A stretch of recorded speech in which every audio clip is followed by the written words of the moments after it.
နခင်သားရတန်ရှင်တဲ့အာယုံမှာမင်္ဂလာဖျားဖျားရှုံးဝေလို့လန်းဆန်းစရာ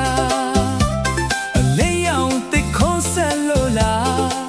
ချက်တည်းရတို့ကအောင်မြင်ပါစေဗျာစိတ်ဤချမ်းသာခြင်းကိုဤချမ်းသာခြင်းတွေအစင်မြဲပြေဆုံးပါစေ